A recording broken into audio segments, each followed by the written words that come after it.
Bismillahirrahmanirrahim, alhamdulillah, wassalatu wassalamu ala rasulillah.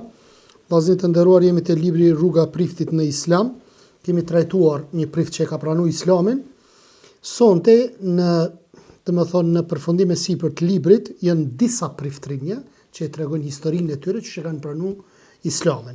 Njëri prej tyre është Kenneth Jenkins, që është lexuar, nuk e di. Abdullah El Farouk e ka ndruar emrin, ç'po thu?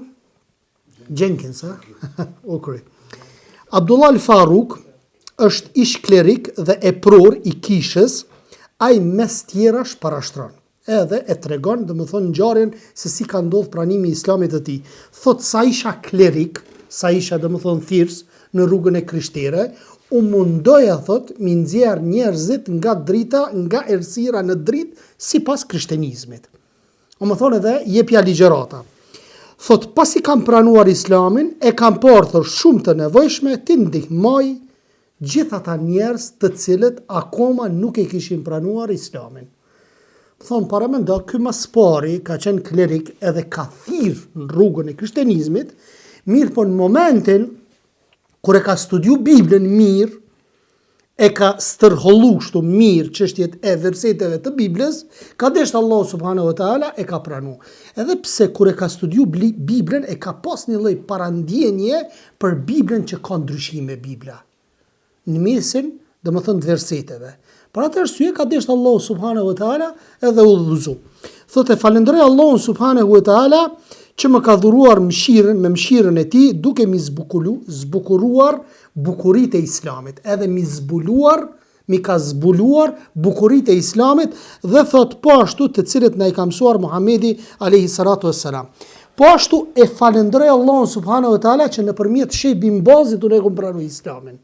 Dhe Sheh bin Bazi ka qenë sebebi që ky e ka pranuar Islamin, pasi që ka shku në Arabinë Saudite, sepse gjatë thirrjes në krishtenizëm ka jetu me një vend ku nuk ka pas musliman, apo nuk ka frekventu muslimant, më thonë në atë rrethin ku ky ka jetu, dhe nuk e ka ditë thjesht vetëm nëpërmjet mediave, shkrimeve të ndryshme, nuk e ka ditë çështjen e Islamit se çfarë fe është apo.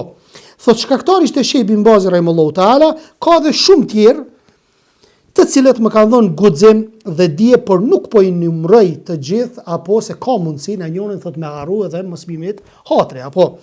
Mjafton të them se jam mirënjohës Allahut subhanahu wa taala në çdo rast, i vetëm dhe mes të tjerash vllaut edhe motrës time.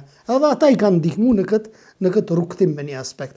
Thot të cilët më kanë mundësuar që unë të arrij dhe ta përqafoj Islamin. Dhe këtu i bjerë që ka deshtë Allahu subhanahu wa taala që edhe ata pas kanë pranuar Islamin, përderisa thot më kanë ndihmuar. Të krishterët nuk do të gjejnë përgjigje në vete për problemet e tyre tek Bibla e tyre. S'po di amonin mend, që tash para 1 muaji, 2 muaje që ke hoxha, domethënë i Shqipërisë, ai ka qenë ortodoks, edhe tregon të tha, lexoja Biblën, tha, por nuk gjeja thot versete që janë në Kur'an për botën tjetër. Për botën tjetër në detaje nuk gjeja thot. Ndërsa nëse e merr Kur'anin edhe Sunetin, hadithet e pejgamberit alayhis salatu wassalam, në detaje ti tregon subhanallahu botën tjetër. Kënaqet njeriu për botën tjetër. Dhe për atë arsye kjo ka qenë një prej sebepeve që më ka nxit mu me lexu Biblën, me lexu Kur'anin. Kjo ka qenë sebebi, pastaj është udhëzuar me lejen e Allahut subhanahu wa taala. Pra Islami është zgjidhësi problemeve që mundojnë botën krishtere. Këto probleme mbretërojnë në të ashtu quajturën botë e religionit në tërësi. Allahu na udhëzoft dhe na shpërblet për veprat dhe qëllimet tona të mira. Thot për çdo të diele shkonim thot në kish. E dini që dielen e kanë këta, shkojnë në kish. Thot shkonim me gjyshin tim të veshur me rrobat më të mira. Më thonë, zbashku me gjyshin tim, merrte unë isha i vogël, merrte për dorë dhe më çonte në kish çdo javë. Thot aty qëndronim për një kohë të gjatë, ka pas raste nga ora 11 e mëngjesit deri në ora 3 pasdite rrinim. Meditonim, rrinim, lexonim, ku e di unë, çdo javë e kishte rutinë që ky me shku në kish zbashku me gjyshin e vet. Bukur, më kujtohet se shumë herë më zinte gjumi në prehër, thot të gjyshit apo gjyshes time. Se një herë po thot gjyshit, pastaj po thot gjyshes time. E rëndësishme me dikonin të familjarëve ka qenë, dhe më thonë, më ka zonë gjumin prehrin e gjyshës time. Qa që ju koni dhënëm, subhanallah, mas kishës. Ndonjëherë mua dhe vllai tim na lejonin të shkonim në kishë në orët e fundit të shkollës dhe në rritet e mëngjesit ditën e diel. Gjyshi im thot nuk ishte vizitor i rregullt i kishës. Por kujdesej thot që familja jon të gjindej çdo të diel. Ai nuk shkonte, nuk ishte i rregullt. Çto po vërtetohet që jo gjyshi, po gjyshja pas ka shku tërkohën. Mirë, po kishte qef që antarët e familjes me shku në kishë. Apo se thjesht nuk mësohet keq aty, mësohet që me respektu babën none, ku e dione, në përgjithësi fet nëse shikon, kanë disa sene të mira, apo normalisht Islami është mbi të gjitha.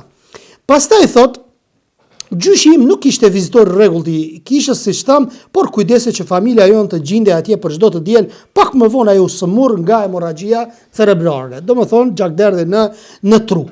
Pastaj thot, edhe si pasoj u penguam të vizitonim kishën në kohët e saj të caktuara. Kur u smu gjyshi, tash ç'ke smuni o bo sebeb që këta mos më mujt me shku mo në kishë. Ajo periudhë ka qenë një nga fazat kritike të edukimit tim.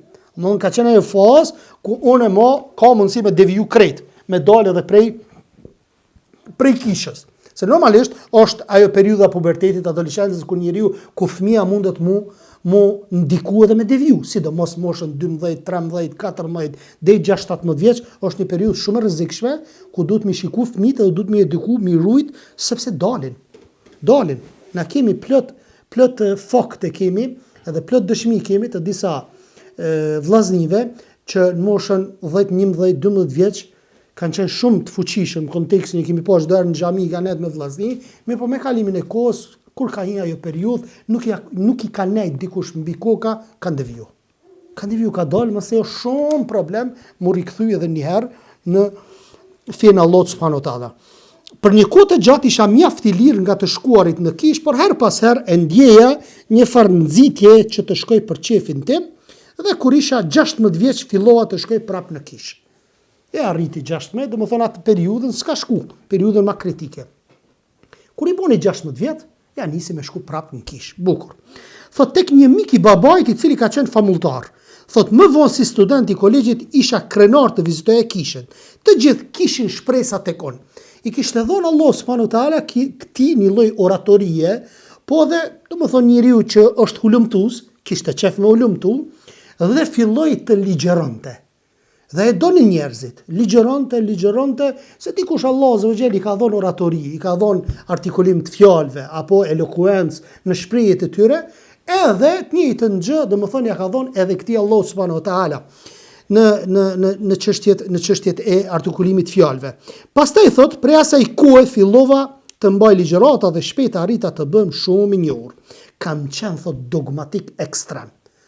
Domethënë ku çdo që nuk ka ardhur apo mos më kon pjesëtar i kishës tonë ku unë jam aty, i ku më thon krejt janë devijum.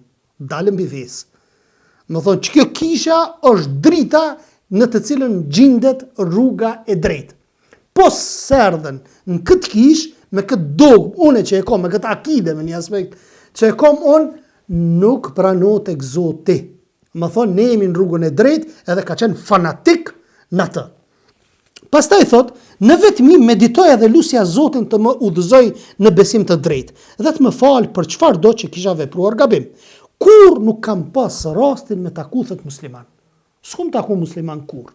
Normalisht kur s'takon muslimani ku e din se musliman që shbesojmë, vetëm nëpërmjet mediave apo vetëm nëpërmjet një libri që e kanë shkruar të krishterët kundër fesë islame, normalisht ti nuk ke si me pranu islamin, përpos nëse shkon me një vend musliman, apo takohesh me musliman, e kupton rëndësinë e fesë, e kupton besimin e fesë dhe pastaj e pranon me lejen e Allah subhanahu wa taala. Thot, të vetmit persona që kam takuar që kanë pranuar islamin për besim të vetën ka qenë djegësit e Elia Muhammedit, i cili sipas shumicës është prezantuar si muslimani zezak. Kë ka pranuar islamin si musliman zezak është quajtur.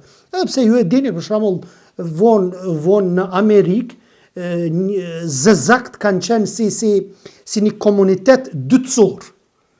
Nuk i kanë shikuar si njerëz me një aspekt. Kanë hek shumë zezakt në Amerikë. Pastaj thot, ose antar i bashkësisë Kombësia e humbur dhe përsëri e zbuluar. Gjatë viteve 70, prifti Luis Farrakhan e trajtonte mirë kuptimin e asaj që quhet Kombësia Islame. Shkoja të shihja këtë prift, thot, i cili më ftoi me qenë bashkëpunëtor. E ka pa njëri eloquent, e ka pa njëri hulumtus, hajde bënu, dhe më thonë bashkëpunues i imi. Thot, këtë e konsiderova si një eksperiencë të mirë që ndryshonte jetën time. Asnjëherë nuk pa të dëgjuar ndonjë zëzak të flas aq bukur siç ligjëronte ky. Thot, dëshiroja që më njëherë të organizoj takim me të e përpiqem ta kthej në fen time. Në fen, realisht për Zezakin është fjala tash, jo për atë Farrakhanin. Dhe më thonë çfarë? U mundoja që të takoja këtë Zezakin, apo ta takoja Zezakin edhe çfarë? Që t'i bëja davet në fen time krishtere. T'i bëja davet në fen time krishtere. Pastaj thot, isha shumë i kënaqur kur thërisja në evangelizëm. Në studimet më të thella të dokumenteve të krishtera e kuptova se zotroja dituri më shumë se udhëhecit e atëhershëm, më vonë zbuloja se në hierarkinë famulitare ekzistonte mosbesim dhe zili e fortë. E shikoja që ata në hierarki, ata prisat e kishës, kishin mosbesim, sikur na me thonë kufër, dhe kishin zili të mëdha apo në mesin e tyre. Që ky vetë me vete thonte ti si njeri i Zotit, apo pse gjithë këtë zili me pas, pse gjithë këto të këqia me qenë mesin tuaj, ju du të më konë shembull për të krishterët. Mirë, po kur është futur në brendësi, i ka pa gjithë ato pisliqe që bëhen brenda kishës, sa që i ka pa edhe homoseksualizëm tek priftrinjet, ka pa zina, me fëmijë të bo, apo pedofili, gjitha këto gjërat i ka pa ky vetë. I ka pa ky vetë, dhe për atë arsye kanë qenë disa sebepe që ky e ka pranuar pastaj Islamin. Pastaj thot, ka pasur famultar të cilët e kanë pranuar fajin e adultarisë me vajzat e reja të antarëve të kishës, të antarëve të kishës. Thot, kthimi ka ndodhur në Islam kur kanë pranuar të punojnë në Mbretërinë e Arabisë Saudite. Thot, më njerë pasardhësime në Mbretërinë e Arabisë Saudite i pash ndryshimet e stilit jetës muslimanëve. Për njerë ka vret një jetë ma ndryshe të muslimanët. Valloj dallon, prej vendeve të muslimanë, vendet të kufarve dallon shumë. Është bujaria ma e madhe, ma mirë të mirë sjellshëm janë njerëzit. Fatkeqësisht unë i shoh muslimanë për shembull, i lëvdojnë ma shumë vendet e kufarve se sa vendet e muslimanëve. Për shkak disa politikanëve të caktuar që janë vendet e muslimanëve thojnë po këtë liku është normalisht. Hajde tash që se më konë në Evropë ma herët, diqysh kisha mujtë me besu me një aspekt, që tash përshkojnë e pishoqësh është gjendja.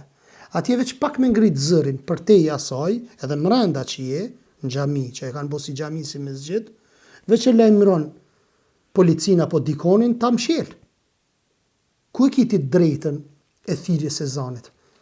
Atje funksionen si kur shoqata vllazni, si shoqat funksionen. Kreç të gjamiat, shumica po flasim, si shoqat funksionojnë.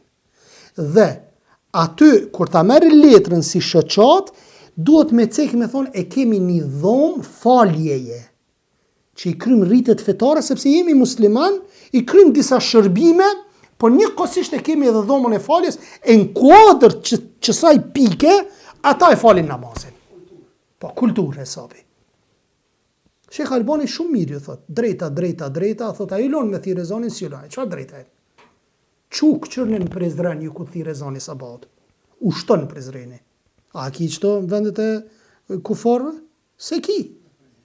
Nuk e ki. Parja është. Këtë është e pare, te liki. Atje ka pare ma shumë edhe këpuna. Qështu kalzo vla ma mirë, kalzo qështu, se sa me më thonë jo valla ma mirë është, po së është ma mirë atje. Te na është ma mirë. Shumë ma mirë. Po flasim të na, të vendi musliman që jemi në Evropë me një aspekt. Me krasun vendet arabe, shumë ma mirë o Islami atje se sa të na. Pastaj thot ndryshonin nga ndjekësit, dhe më thonë, e Elia Muhammedit dhe të famulitarit. Thot Farrakhanit, se ishin nga të gjitha kombet, racat e gjuhët e ndryshme. Me njerë dëshirova të mësoj diçka më tepër për këtë fe të veçantë dhe të çuditshme. Se nuk e dinte se çka është Islami. Tha, kam qenë i kënaqur me jetën e Muhamedit a.s. dhe i vura vetës detyrë që të fitoj sa më shumë dituri, edhe të studioj mirë çështjen fetare islame. Mi sollën disa libra, edhe i kam pas ëndër që t'i kem ato libra, i lexova të gjitha. Këtë librat që mi kanë soll muslimanët, thot, i mora dhe prej fillimit deri në mbarim i lexova të tëra. Thot, shtroja shumë pyetje. Thot, për 4 muaj lexova krejtësisht. Dhe thot, e për ato mora përgjigje të sakta e të kënaqshme. Ajo që më së shumti thot më ka pëlqyer tek vëllezërit musliman ishte se ata thot nuk nguteshin në dhënien e fetvave në kontekstin, edhe nuk ju vinte zor kur i pyetshe për një çështje fetare me thon nuk e di. Që këto te ne thot nuk e kemi pa. Më thon prifti apo ku e diun ata krishterë për çdo sen thonin po, ndërsa te muslimanët ka qellu te disa musliman, jo te krejt. Alhamdulillah te çata ka qellu edhe alhamdulillah i kanë dhënë përgjigje me jo. Kur se kanë ditë, ka thonë nuk e di. Edhe ju ka ardhur çudi. Edhe që kjo është që thënë ulemaja apo kjo është gjysma e diturisë me thonë nuk e di dhe i kalon, është impresionu kur i kanë një musliman që kanë thonë nuk e di unë për këtë çështje. Thjesht më thoshte se nuk e di, edhe se do t'interesoj të më përgjigjej, dhe vinte nesër, kur u takoja më kthente përgjigjen, atë që e pyesja unë. Pastaj thot vrejta se sa rol të madh luan devotshmëria në jetë të këta njerëz misterios të lindjes së mesme. Mbeta i habitur kur shikova gratë mbuluara nga këmbët tek koka. Më thonë që nuk e kisha parë në vendet krishtere, se edhe krishtenizmi, edhe pali e kin librat e tij e tregon që femna duhet më mbulu. Duhet më mbulu. Jehudit i sheh gratë e judive, a janë të mbulume po. Edhe kur i shen vendet e muslimanëve nga shputa deri tek koka të mbuluara, thot ishte impresionuese për mua. Dhe thot nuk kam diktuar asnjë farë hierarkie mes besimtarëve. Ta kenë një për shembull një grup caktuar ky hierarki, më thonë si lloj shteti me pas me një aspekt. Pastaj thot në tërsi këto më janë dukur të mrekullueshme. Akoma nuk kam mundur të mendoj të braktis mësimin dhe botë kuptimin që më ka përcjell qysh në femini, domethënë krishterizmin. Çka ka të bëjë me Biblën, e dia se në të ekziston diçka e vërtet, edhe pse thot e kisha parandjen që diçka nuk është në rregull me Biblën. Se duke hulumtu i shihte që po bin kontradikta njëri me tjetrin. Lexo sipas Gjonit, lexo sipas Lukës, sipas Mateut, edhe i shihte ato kontradikta që vishin që binin në mesvete. Ndërsa fjalët e Allahut nuk kanë kontradikta. Merre Kur'anin te, vetëm nëse je për atyre që nuk e njeh, nuk i ki mekanizma të vegla për ta kuptuar Kur'anin, atëherë ty në kokën tonde të lind dyshimi që ka Kur'an. Realisht nuk ka kontradikta, kontradikta është te koka jote dhe nuk është te Kur'ani. Pastaj thot, ndërkohë sigurova videokaseta në cëd i kishte debate mes shujukve musliman dhe të krishterëve. Dhe në spektakulore muslimant apo shujukët musliman fitonin në ato debate. Dhe për atë arsye edhe nuk dalin sot për shembull priftrinjet në debate me hoxhallarët musliman, apo nuk dalin. Gazeta Al Mediane thot më ka intervistuar duke shtruar edhe pyetje për aktivitetin dhe planet e mia në të ardhmen. Sa i përket kohës së tanishme, unë synoj ndash Zotit të mësoj gjuhën arabe, të vazhdoj studimet dhe të mësoj akoma më shumë për Islamin. Thot sot jam angazhuar në fushën e davetit. Ka qenë krishter, ka qenë që ka bë thirrjen krishterizëm, Allahu ja ka hap zemrën dhe çfarë? Tash është në fushën e davetit. Paramendo subhanallah sa bukur kjo e bën davetin kur ti argumentohet me Bibel atij. E thot çto kjo është gabim, kjo është në Kur'ani është kështu. Më thon çfarë e din mendsin, e din rrethen ku ka jetu, edhe çfarë davetit të madh. Pastaj e dyta, edhe vet shteti s'ka çka i bën këtij se është nga bita ati populli. Se më kon të hujt për shembull që shkojnë në Evropë, i çet telashe apo e largojnë. Thot në vendin e origjinës ktheu. Po ati që është person është djali ati populli, çfarë më bëu ati? S'ka ku e çan. Për vetë se të vendi vet edhe jeton aty. E kemi plot na që e kanë pranuar Islamin, alhamdulillah. Sot jam I angazhuar në fushën e davës të thirrjes në islam e shpeshherë kam qenë I ftuar të mbaj ligjërata jo muslimanëve, të cilë kanë arritur nga midisi krishterë. Nëse Allah më jep jetë, shpresoj se do të shkruaj diçka më tepër në temën rreth feve bashkohore. Apo detyra e gjithë muslimanëve të botës është që të punojnë, thot, të ja bajt gajlën ky, para menot Davidit, një ishi krishter. Detyra, thot, e muslimanëve është me shtri islamin, me punu. Ky pja ban gajlën, një ishi krishter. E musliman tonë zja bajnë gajlën. Para menot. Dhe ky, që ka pranu islamin, e ka pranu me dije vllaja. Ndërsa tonë të kanë, baba I babës ka qenë musliman, baba im ka qenë musliman, mirëm që to edhe vazhdo punën. Njëra nga, po ashtu si njeri cili ka argjuar shumë kohë në studimin e Biblës, e shoh për detyrë kryesore arsimimin e njerëzve dhe sqarimin rreth gabimeve dhe thot kontradikteve dhe trillimeve që gjenden në Bibël. Njëra nga gjërat më kryesore e cila më bën të lumtur është se unë nuk detyrohem të lidhem me debatet mëdha për krishterizmin, sepse unë kam qenë mësues, jam ushtruar të shfrytëzoj teknikën e diskutimit. Më thonë me diskutu për këtë çështje. Gjithashtu kam mësuar se si të argumentoj duke shfrytzuar që është në Biblën. I qet versetet edhe argumentot. Njëkohësisht I di kundër argumentet për çdo argument të cilin na e ka ndaluar të diskutojmë ose të shpallim deri në takimin e radhës me ish episkopin e kishës ortodokse ruse. Pastaj e kemi me ish pastor, misionar, profesoresh, magjister e teologjisë e kështu me radhë. Subhanak Allahumma wa bihamdik, ashhadu an la ilaha illa ant, astaghfiruka wa atubu ilaik. Allahu ju shpërbleft.